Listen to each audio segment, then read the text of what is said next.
How's it going, Ben? It's great to get you on the podcast. I know this thing has been rescheduled a couple times now, and I really appreciate your patience, but I'm glad to finally get you on. Yeah, thanks, Joe, for having me. I think one of those was me, and probably one of them was you. But fall time is certainly busy, and work and family and health too, right? You get these Yeah, all this these. whole year has just been like a sprint for me the entire time. Like my mind is still back in March, and it's December now. It's insane. I don't even want to think about it. Like it's almost depressing. I know. Have you gotten your Christmas shopping done? No. No. Haven't even started yet. You can't really buy like your 9-month old anything, I feel like I don't know, Box. I just feel like you can't, because they're so little, they don't understand it. But my 2.5-year-old, she's starting to like figure it out. And so like we actually have a couple toys that like she never played with and the box was never open. So we're gonna give her those. And then, probably gonna give her like a bike, right? Like the normal Yeah, stuff so she could terrorize the house even more until it's warm out. choices. I mean, 9 months old boxes are very popular. Wrapping paper, right? Those types of things that make crinkly noises and like don't cost anything. Right. Yeah, it's an interesting time for sure. It's an interesting time even in, the IT and security space, right? With AI becoming, I don't know.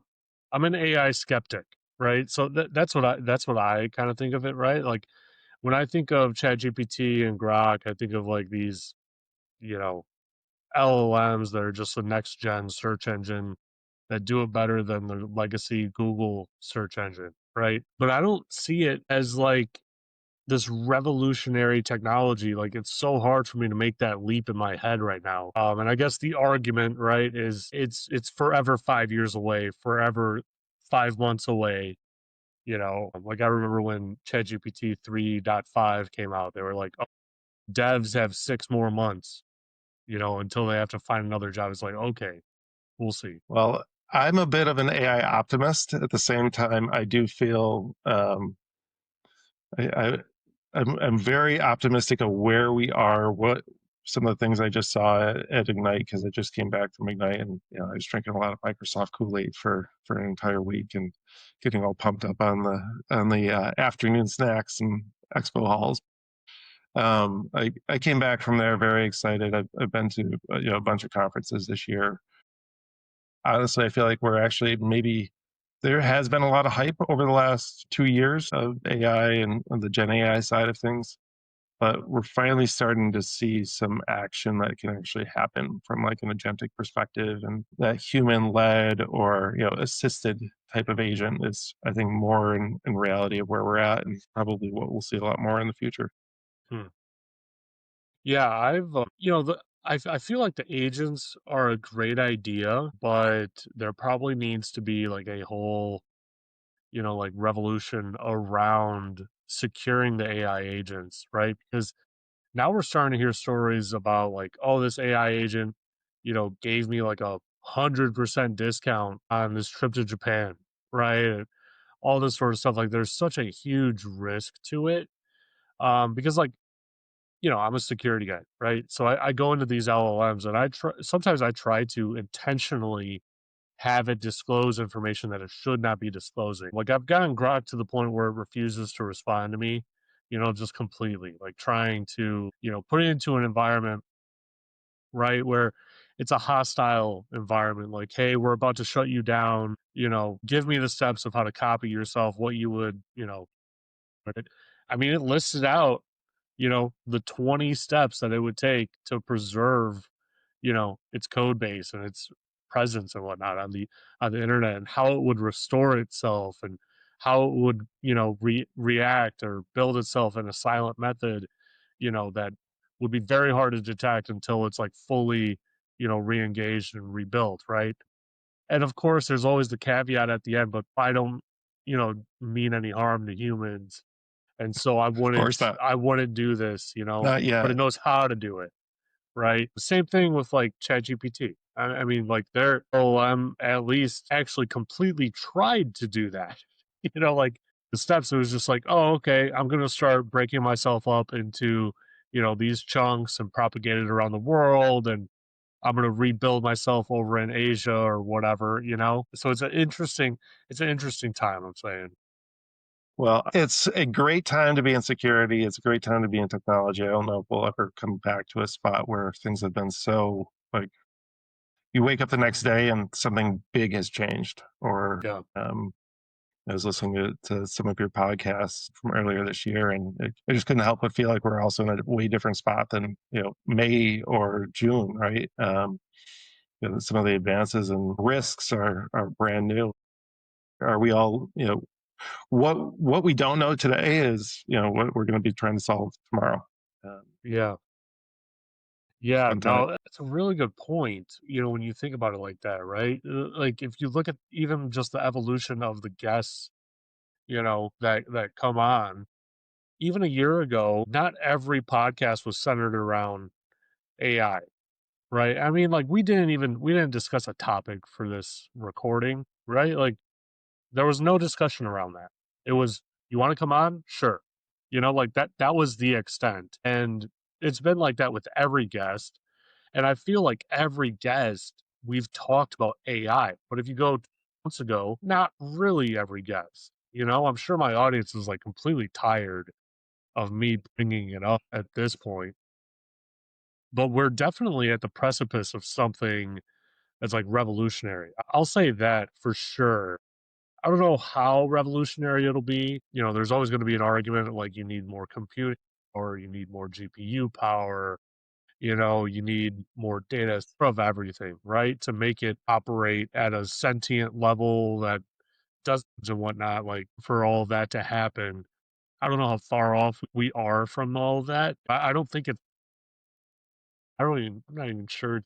I feel like we're at the precipice for something for sure, but I feel like we're still climbing towards the top of the bell curve in terms of like return on like the power that we're putting into it, the innovation that is occurring with the code base and everything else like that, right?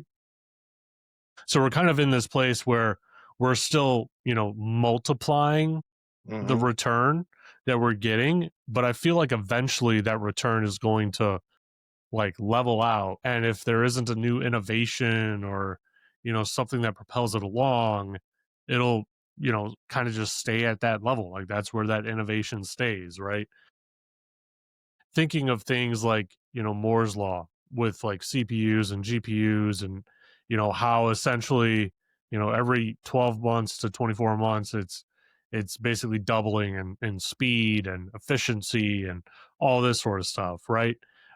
But at a certain point, right, we're kind of even running into those issues in that area, right? Because you're trying to make things smaller but you're trying to make it more efficient and faster, and there's a diminishing return on your investment in that space. So I kind of feel like it's almost at that level, with AI and LLMs right now. I don't know. I agree. I think that there is not quite the return yet, right? There is certainly billions of dollars and probably trillions at this point being pumped in to create this stuff, right? From a compute, a software perspective, envisioning frameworks and how do all these things tie in together. For me, I think where we're lacking investment is actually on the people side of things, right? And having the right skills in the workforce to be able to take advantage of new ways of working, right? Rethinking those processes that we've been doing so manually all along, right? This is what's worked for the business and this is what we're continuing to do, but do we have the capabilities or the built-in innovation within our organizations to really kind of start pushing ourselves a little bit farther? That part, that investment in people is certainly lacking. I think that's a huge part of what I saw a couple of weeks ago when I was talking to people at Ignite is leadership's not investing there because they still aren't fully thinking about that stuff, right? So you're not going to have big organizational change unless your executive team and CFO and everyone in there, right, is tied into the outcome of thinking that hey, this can transform us, right? We got to put the dollars in to do so, and Right. reskilling is not easy. Yeah, I feel like to an extent, right, they're kind of assuming this AI is going to offset, 50 devs, right? Like with AWS, like they laid off an insane amount of technical resources that they had, right? And then the CEO goes and says, "Oh, well, 75% of our code base is generated by AI." Okay. And then coincidentally, a month later, they have a giant DNS issue that takes down 90% of the internet or 80% of the internet. It seems like every 2 years, AWS has taken down 90% of the internet. But this one, typically like it comes back in phases or whatnot, but it was like hard down for like 24 hours. And that's something new, right? Because AWS typically be like, okay, it's down for, 4 or 5 hours, right? Or six Or a hours. region or something, right? Not Yeah, quite as impactful. right. But this was Like, like everything. yeah, I found out the hard way that one of our SaaS platforms had a AWS dependency that I wasn't aware of in there. Right? So you end up with all of these little things where Yeah, something stops working, and well, it's another third party that's tied into, it's your fourth party risks at that point. It's not even the second or third party, somewhere down the chain, right? right. Yeah, Ben, we kind of just like dove in without hearing your background, right? So why don't we circle back, start at zero, and what did your journey look like getting into this space? So my journey started as kind of the entrepreneurial side of things. I was a teenager, discovered the internet like early 90s. I remember my first time on the internet, it was through CompuServe. It was this terrible like dial-up platform. It was like, and literally I was experiencing a gopher, like, and that was like, knowledge libraries and some stuff in there. And the web stuff really wasn't even around at that point, and they had some other services like CompuServe, similar to like Prodigy or AOL at that time. But I was just 10 years old, 11 years old, playing around on there, trying to. I remember my dad was interested in getting on there because he wanted to do some stuff with like the stock market and look at stock, because that was an early use case of some of the internet stuff. Well, that turned into me becoming really curious about the internet, seeing what else is out there. Got finally a local ISP, I don't know, a couple years later, that allowed me to build a website, and it was a link list. And that link list was, in the early internet days, there was no search engine or anything else out there. You just had this list of links that were cool to, go see some other knowledge stuff on the internet. My link list got popular, and it started eating up my 100 ISP line at the provider. And he's like, "You can't have this here anymore." Well, I had just figured out a way to make some money with it as a teenager, which meant I had to solve this problem. Right, I had to get my website back up. I found that I could serve these little banner ads on there and get paid like 1 cent per impression or something like that. So now here I am sitting at home, come back from school, and I've made $5 or $10. And so I'm like, this is great. Like, I want to keep doing this. So I told a friend about that. And he's like, why don't we just build our own web server? And we knew some stuff about one of the Linux distros and Apache. And the next thing you know, we took one of our old computers and built a web server. We found a company not too far away that would let us stick it on their network and post it out on the internet.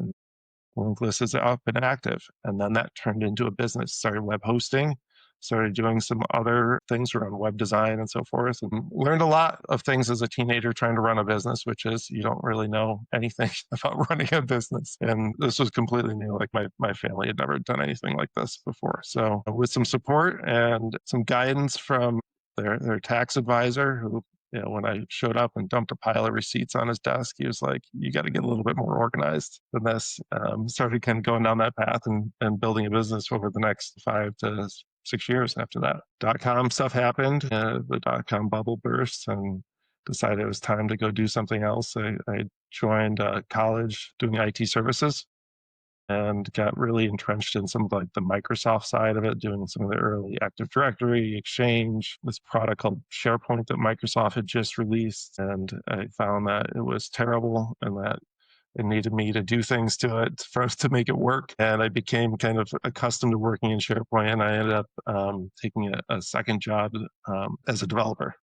for a local company and who built custom software. And we started doing more and more SharePoint work. Also got to work with a lot of different stuff in that time, like building some of the early like Cold Fusion, Adobe Flash, like front ends. So like when the web was starting to get a little bit more interactive and like stuff, we build business apps on there, like a CRM or other things for businesses. I realized after about 3 years that that wasn't for me.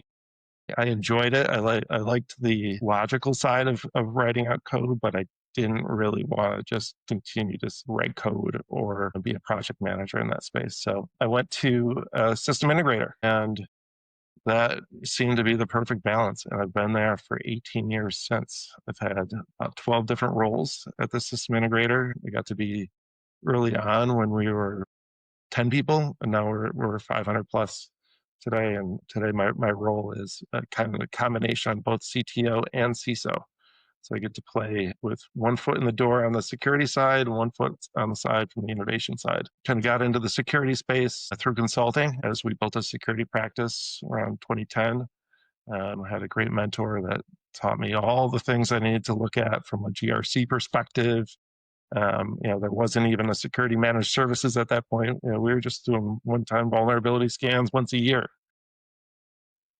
and that quickly transformed over as more and more risks started coming, and started seeing that these cycles of pain, right? Of hey, let's go do a security assessment, and now here's your list of 500 things you got to go do to remediate your environment, and come back the next year, and 499 of those same problems are there, but we've just added another 100 on top because things have changed, but that list was too big. And so that security managed services side of it started taking over, and started building practices around that. Today, ProArc, who I'm with, is a company that helps organizations move from build secure foundations for data, but then ultimately turn that into some sort of intelligence that you can run your business on.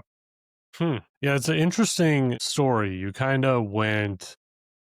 You went down like the entrepreneurial route first, which is it's not a normal path, I guess, right? That a lot of people would go down. But it it's interesting because, I remember the first time I ever, made money from like any sort of entrepreneurial thing that I did. It was like a light bulb went off in my head. It was like, wait, like I can create something and someone will find value in it, and that value results in money, Yeah, you know?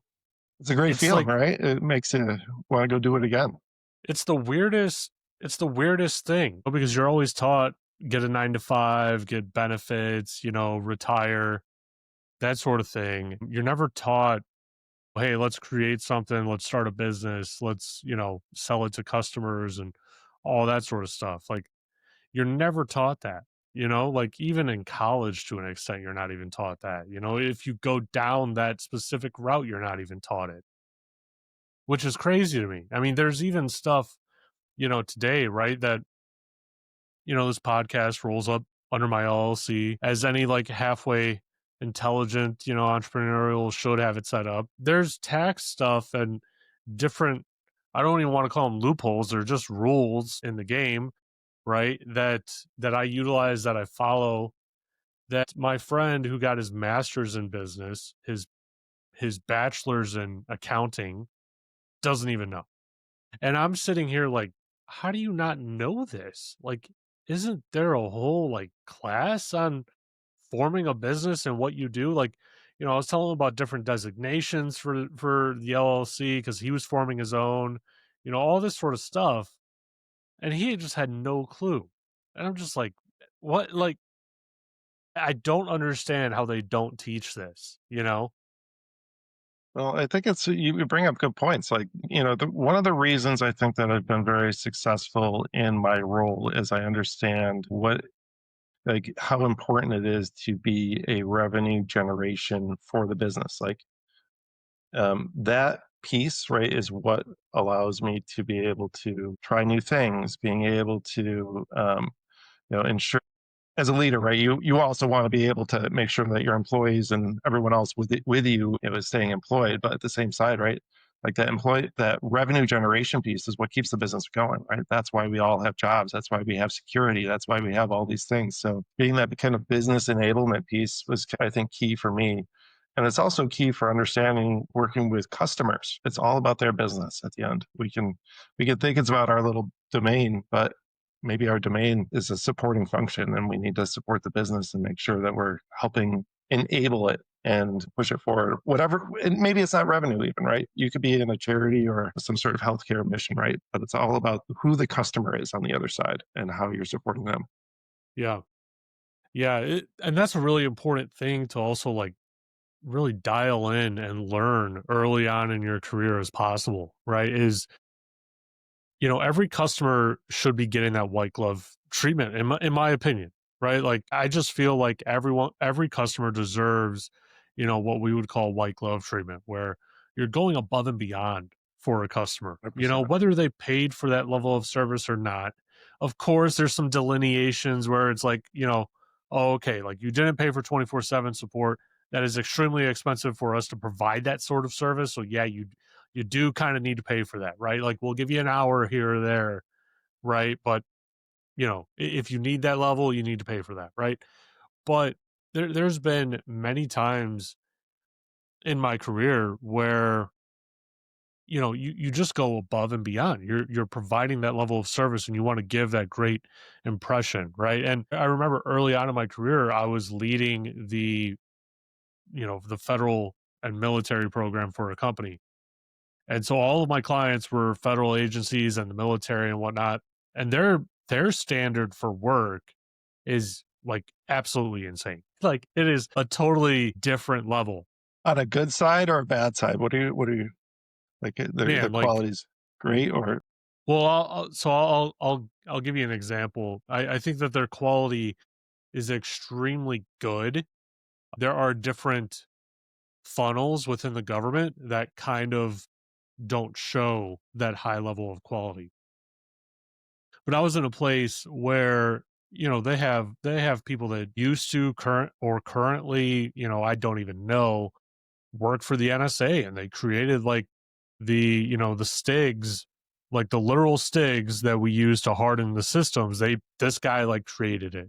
smart people, right? People that It is beyond smart. Like these guys are doing it for fun, like they're there just having the time of their lives. I actually had one of them on my podcast maybe a couple of years ago, but like, and that guy was like beyond smart. This guy built a rocket himself and sent it to the moon if he wanted to, like, I love talking to those types of people. You oh just my feel like gosh.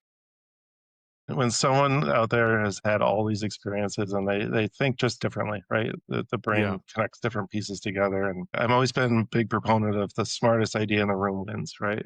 Yeah. And having people that you can work with like that, or adjacent to you, right? They can help you influence that and see a different perspective is always awesome. Yeah. I mean, I totally agree. It's almost like how I relate to it, because I'm getting my PhD right now, right? And it's in a specialty, it's within an area, two areas that like I know nothing about. I mean, even to this day, right? Like if I try and explain, quantum encryption any further than like how I would to like a kindergartner, I'm sure someone in the quantum space would, ridicule me heavily, all 10 of them, because like no one knows how that stuff is working unless you're like actually in the field for real, every single day, right? But I feel like there's I describe it as like cracking open your brain almost. Like you're cracking open your brain in a way that's like I can think like this. Like it's not it's not thinking a certain way, but it's thinking in a certain format that you're immediately going down different rabbit holes that the normal person who I'm going to relate to it like this, right? Is that normal person that's getting that 9 to 5, that's all that they've been taught. They didn't go down the entrepreneurial route or anything like that. And they, go their entire career 9 to 5 and they retire.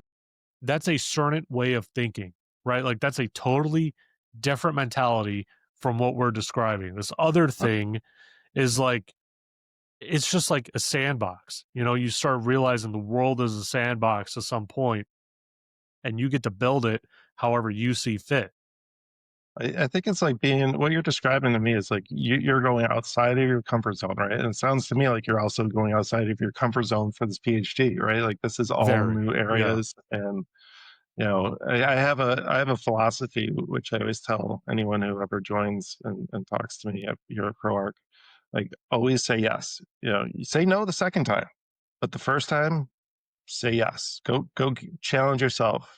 See if you can get it done. Right. I'm not telling you to go, work 120 hours. I'm just saying try to say yes to that opportunity, that experience that you can, push yourself a little farther because you can open up different ways of thinking, different ways of being successful. You might find a passion that you've, start loving so much that you want to just do it the rest of your life. Right. Like, uh, I always like to give people opportunities, and some of like the best people that I've ever worked with from cyber have come from outside of cyber altogether, right? Someone coming in from a customer support side of things, or coming in from an internal IT role where they just felt like they could really, that they're accurate and due diligent, and they can exceed and make the customer outcomes happy, right? Make that customer happy, right? They'll ensure that success. And those people, I've seen them go all the way to CISOs from support. The opportunities are there. It's just a matter of, are you going to say yes to them? Right. Yeah, that's a great point. I tell everyone, or I describe it like this: you say yes, no matter what, and you figure out how to do it later. You know, I early on when I was like in college and everything, I would listen to, different like motivational speakers and stuff. And yeah, it probably sounds like corny or whatnot, but when you grow up poor and someone, tells you like, hey, there's this one little bit of information you just need to, change your thinking, you change your mindset of how you're addressing these different problems, right? Once you do that, you start, trying to figure out how to do it. And that was like one of the biggest things for me was saying yes and figuring out how to do it later. Like I said yes to the PhD, I didn't know a topic. And then I said yes to the topic where my chair, kind of like worked me down that path. And he actually tried to talk me back from going that difficult. He had to do that like 2 or 3 times because I was just choosing something that was like insane. Well, he wanted you to be successful somewhere in the time, right? He's probably Yeah, still there. he's like, I want you to be successful in the next 3 to 5 years, not 10 to 20 years. Like, let's get through this thing. Which I totally get, right? And then, again, right? Like pushing myself so far outside of my bound or my comfort zone of going into zero trust with satellites and post quantum encryption. Okay, I don't know anything about satellites. I don't know anything about post quantum encryption. I still feel like I don't, but like that's not my PhD isn't like balancing on those two specialties. It's more of like, here's these requirements, and this is how I'm going to apply this, security principle to it, and let's see if it works. Right? When you break it down like that, it's more consumable. It's more easily to attack. Right? More easily to succeed. But if I just look at the overarching topic, which trust me, I've had like several breakdowns where it's like, I'm an idiot. I shouldn't have done this. Why did I sign up for this? Now I'm too far in. Cause like now, like my mind is like, well, I'm too far in to fail. I'm too far in not to complete this thing. Like if I fail and I completed it and they still don't give it to me, which is like less than 1% of the time, because there's some insane stat where it's like 50% of the people that start their PhD don't make it past the second semester. Really?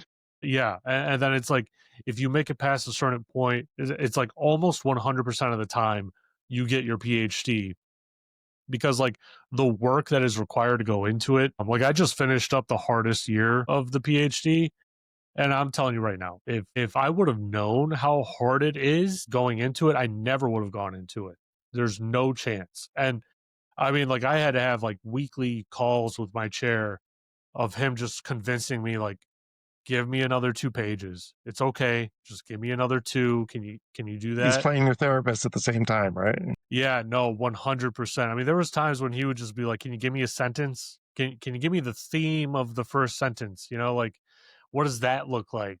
just doing anything to just get my mind to work, you know? I mean, to get your brain into that probably that space of trying to, sounds like a very challenging topic. Anyways, I wouldn't even know where to start myself in any of that. So And you got to be so precise too, because like at this level, if you're not precise, someone's going to be like, "Oh, you were 0.001 degrees off. You're completely incorrect." Like just ruin your PhD right before you even get started with it. the AI 80% accuracy isn't okay, or fifty Yeah, percent or no, whatever number. I have found in my research, right? Because you have to find a whole bunch of articles and, cite them all and build your case for why you're researching the thing that you're researching. In doing that, I was trying to use Google, and Google was just completely unhelpful. like like to the extreme. It was just completely unhelpful. It would give me articles in Chinese, articles that didn't exist. I mean, it was terrible. And then I went and switched over to ChatGPT, and ChatGPT would like 90% of the time just make it up. That's what I found out. It would just make it up completely. And it sounded very convincing. But once you start digging into it and you ask clarifying questions, it like makes up more lies on top of the lies that it gave you. At least that early version of it. I don't I'm know. sure too, like the topics that you're researching. I mean, it's not like it's a like huge depth of information out there probably on it. So Yeah. So that's also the problem. There's not a whole lot of information on it. And what I'm doing is I'm taking basically research articles from these three different pillars: zero trust, satellites, and quantum, and I'm kind of marrying them together into a not so distant hypothetical situation, right? Where like, hey, now we have to communicate to these satellites via post quantum encryption. How in the world do we do that with leveraging security best practices? Because the first thing that you learn about post quantum encryption is, yeah, it's unbreakable. So guess what? From a security perspective, you look at everything else, like literally everything else. You look at the key exchange that hasn't changed since the 90s, right? You look at the infrastructure itself. How are you actually authenticating that infrastructure? Well, what if someone can actually break into one of the satellites? Are all of them now compromised? Because in a normal satellite architecture, yeah, all of them are now compromised, right? So like how are you thinking about it in terms of that? And so like that's where the questions start to be, developed and created and everything else like that. Like, it's pretty crazy. I have since stopped citing articles because I'm just beyond that point in my research. If I keep on doing it, like there will be no end to it. But the most recent one was in June, right? Someone posted a paper in June. 2 weeks later, I'm using it in my paper. And I literally told my chair, I was like, I have to like stop doing this because this field is literally evolving as I'm writing about it.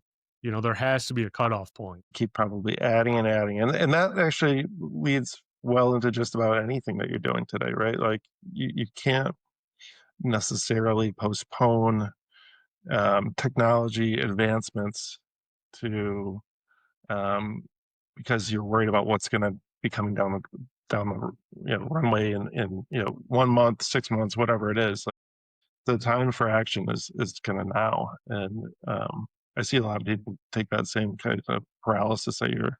I guess you're not describing a paralysis, but like we see that approach within the business side, right? You can't take an action because you are waiting for that next foot to drop out the door and say, "Hey, this new Yeah. things, the new way's coming, right?" So now whatever is next after MCP servers, right? We'll have that conversation about right, we don't want to put those in place because 6 months down the road that might change. But I think you just kind of got to move forward with what you have and try to get the outcomes that you want from what you have access to at this moment. Right. So you were mentioning that you just got back from, what was it, the Azure Reignite? Microsoft Ignite. Yeah, the Microsoft Ignite. So it sounds like that would be like a good transition, right? Because we're talking about these technological evolutions, especially with AI. What new things did you come across at the conference that kind of just blew your mind, so to speak, in terms of what's coming out, what people are doing with it, and whatnot? So I'll give you two examples that come right to mind.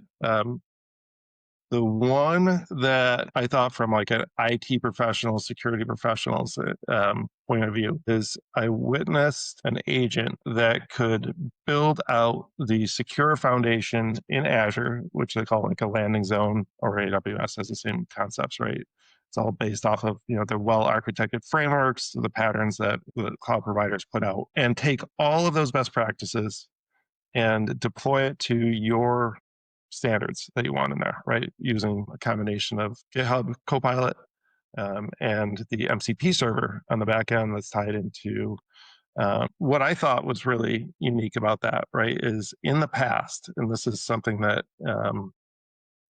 I try to relate because I've been in the side from an IT deployment perspective, right, and an architecture perspective or deployment perspective, right. You got to get all these people in the room typically, and you have to have very subject matter expertise in these areas, right? You might have someone that's good at infrastructure, you might have someone that's good at security, you might have someone that's really good at the data platforms or whatever it is, and you got to get them all in there, and they all have to own their pieces, and then you got to deploy it all and hope that you did it right, and go reference the latest architecture that's been referenced up on published out to the internet and the patterns, and translate all that. Now the agent's actually doing that for you, and able to do that with the most current knowledge. You're not required to necessarily be the person there that has to know all those things. You just got to be able to orchestrate that and make sure you understand what all of those outcomes are on that. So that was super fast, right? Something that would in the past would take 6 weeks, 8 weeks to do now is done in a day. So that made me think about all the skills, right, that are completely irrelevant for me now in the past, right? Like you don't necessarily, you have to know some of these things, but it's really more about the orchestration and knowing how to do some of the best practices and patterns. Hmm. Did they ever talk about, any risks with it and how they're being addressed potentially? Like, maybe using like a least privilege, model or policy with the agents, right? Because I feel like you always hear about, oh, there's this AI agent doing, whatever it might be, right? Like you can do X with this AI agent, but then it's kind of open to what else it could do, right? Was there any talk around that? There wasn't a whole lot on that because these are all brand new features. Most of these were just about, hey, this is out there. So the dive in pieces of how that ties in, not necessarily. My experience typically on the Microsoft side is that you're doing it with your principles that provide your least you know, your recommendations of what to do from a least privileged perspective, and go from there. But I'm not certain on this one. Hmm. Yeah, I wonder how they're going to address it going forward, right? Because it kind of sounds like they're, integrating it in a way into their platform that makes it really easy to use and consume and, have it do whatever you want it to do, right? So I wonder what the flip side of that is as to like how they're going to build in these different, security controls and whatnot. It'll be an interesting time. It's got to know something about you, right? And it's got to be able to. You know, Microsoft is doing a lot about the agents having all of their own identity and their own least privilege and providing visibility and governance.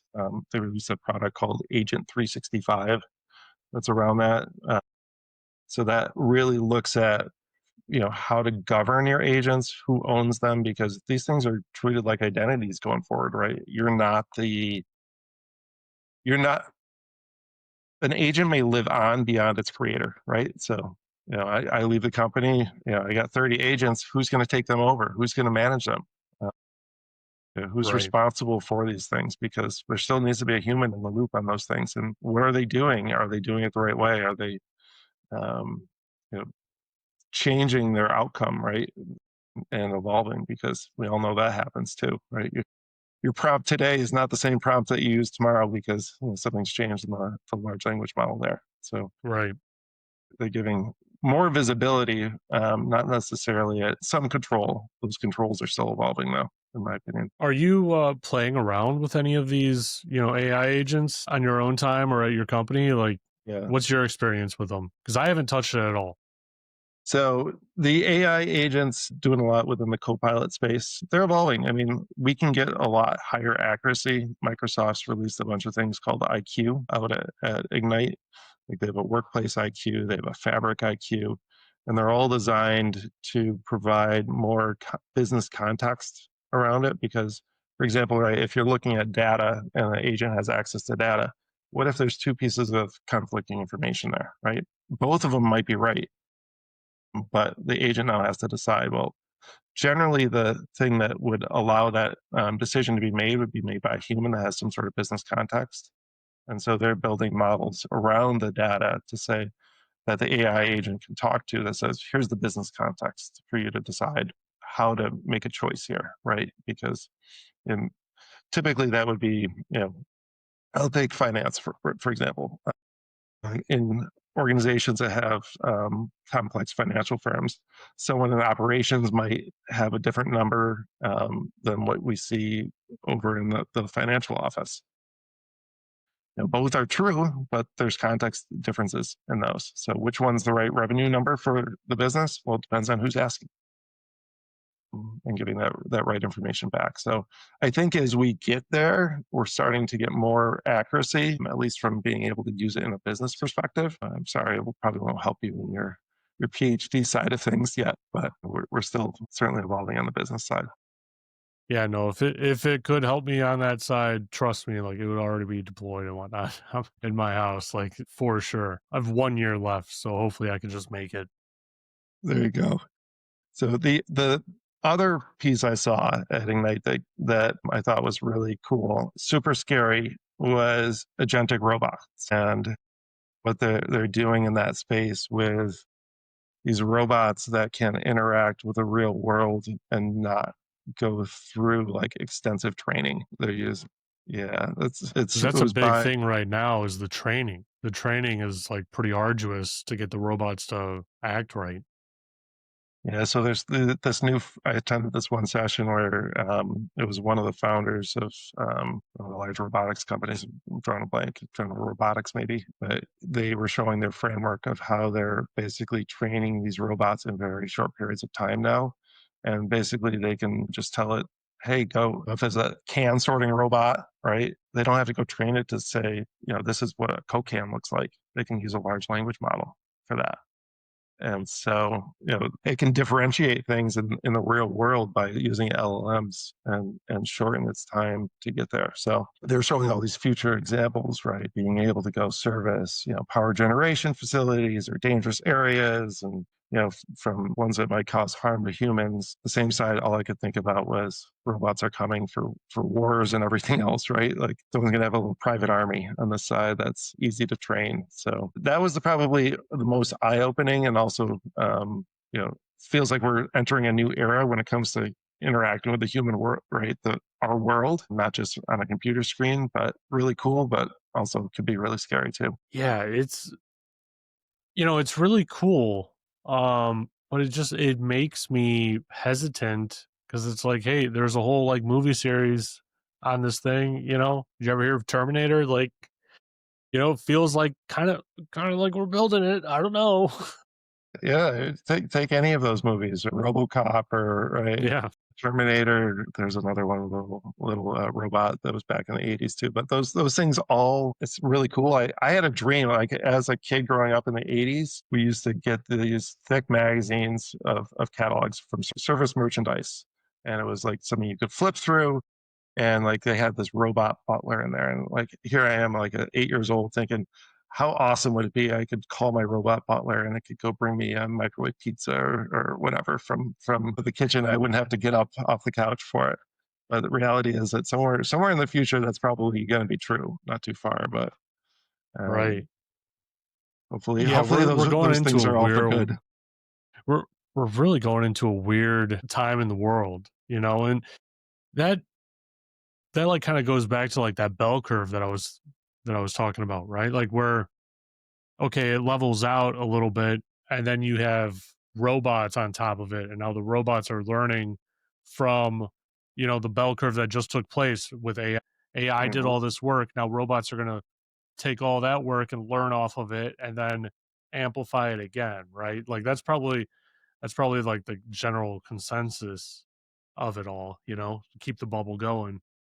Keep it moving, and there's all these other things that are kind of I saw from coming off of AI, right? Like we have so much more interest in data security than 2 years ago. It's amazing to see organizations really trying to adopt data security and feeling how important it is for them to do so. Assuming that I secured it behind my NTFS permissions or whatever it was, right, isn't quite the same outcome that people are trust anymore. They want to see that automatic labeling. They want to see automatic applying on there of sensitivity labels. So that's one really positive area I think from a security perspective that AI has pushed forward. I think it's also forcing people to think about it from like a governance perspective, right? Security has an opportunity to get a foot in the room with decision makers, right? More so than they ever have. So this is a great time to point out where risks are to your business and being able to help influence some decisions around budget and get that visibility up there. I've talked to a number of customers where security used to be part of the IT budget, right?